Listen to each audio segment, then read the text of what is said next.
Imagine, it's 1915. You're young, you're excited.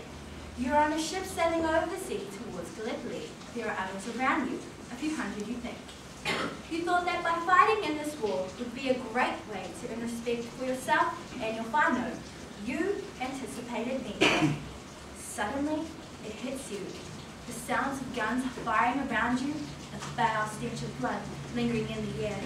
Your commanding officer is barking orders at you. You're scared. This isn't what you imagined. A tear escapes your eye as you watch a comrade of yours screaming in agony as he's carried away on a stretcher. You finally realize you're a soldier in a war. On April 25th, 1915, many brave Australian and New Zealand soldiers landed on the shores of Gallipoli.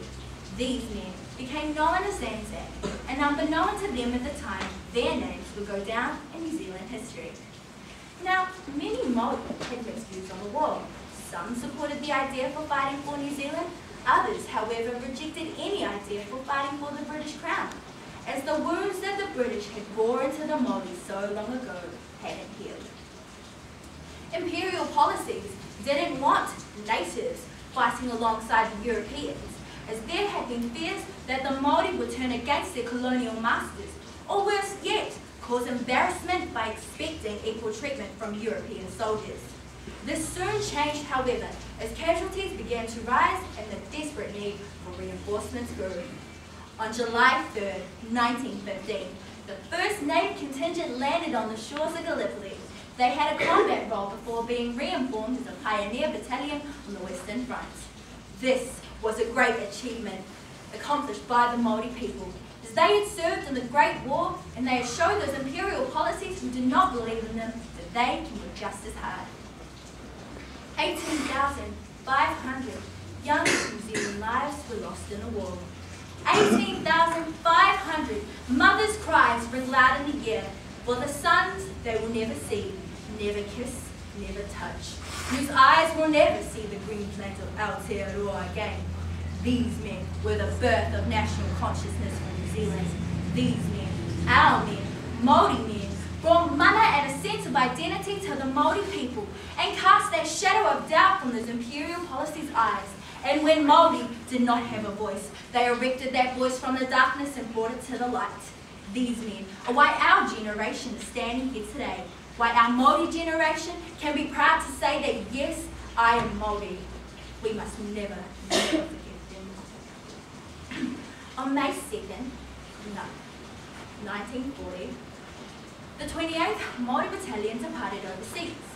Suapirana Ngata believed that if Maori were going to have any say in how the nation would be formed, then they too would have to participate in the war. But other Maori, however, did not see why the Maori people had to have one single battalion to themselves, as they believed that the population of Maori at the time would not be able to sustain enough soldiers to aid the war. One leader quoted, "Let our young men enlist by all means, but let our men join dispersed among Pākehā units, as this will lessen the loss of heavy losses." When the Second World War ended, the 28th Maori Battalion became one of the most celebrated and decorated units in New Zealand. These men established a reputation as one of New Zealand's finest fighting forces. In 1943, Te Moana Nui a Kiwaniri became the first Maori ever to be awarded the prestigious Victoria Cross. An achievement which was not only great for his whānau, his hapu or his iwi, but for Maori people as a whole. The 28th Maori Battalion received 99 honours. This included mention in dispatches. The highest amount of awards awarded out of the 11 New Zealand infantry battalions. On April 25th, once a year, both Australian and New Zealanders get together to remember and commemorate those brave soldiers who fought for us so long ago, and to hear stories about how the war has affected the veterans who still stand today.